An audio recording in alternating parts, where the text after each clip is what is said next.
the stage is set. Imagine preparing yourself for the Great Migration.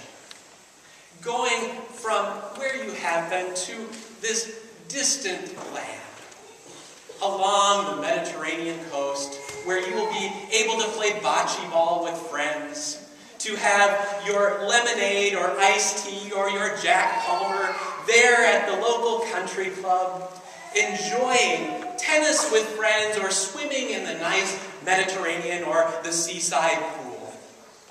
Imagine looking forward to this sort of retirement. All that is good and wonderful.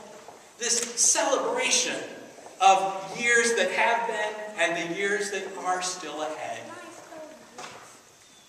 I imagine Abram and Sarah thinking along that way.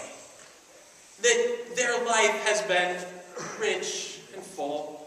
Maybe not complete in the vision of some, but good and wonderful. And now their dreams going forward are about how they might round out their last years. How they might continue to live fully, maybe selling off their stock, their livestock to Lot and going about their way. Living into the new day, maybe their age of retirement. And what happens? God shows up. God shows up. And this vision that they had for how their life might look and perhaps their final years might take shape is all shaken up. You see, at the age of 99, Abram receives the word that retirement isn't in his future. In fact, there are going to be sleepless nights and loads of laundry. Of course, my guess is most of that didn't fall to Abram. But that there is a new promise breaking in. That there is going to be something new in their life, that they are going to have a child. Imagine being 99 and receiving that word. My guess is that there were a few remarks along the way. My mind thinks of individuals in this congregation who might have a word or two to say about that. Oftentimes, someone like a Karen Rudrud who might say, "Are you kidding me? Are you serious?" Or perhaps an Elaine Christopher who says, "You gotta be joking." Or others who would wonder aloud, does God really know what God is doing? Or is this just a practical joke? A sense of humor? And yet, lodged within this, we begin to see a narrative unfolding that is truly one of promise. That the way life has been going is taking a sharp detour in a new direction. The question is, for us, what does that say in our lives? Most of us, none of us, here gathered are 99 years old and expecting a first child. At least to my knowledge.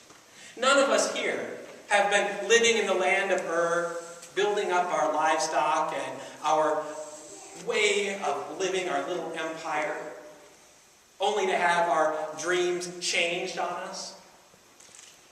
But yet, here today, many of us do have ways that we think our life is going, our trajectory. If I just stick with this job for 25 more years, then I can retire, have a good pension. If I just do this, life will work out right.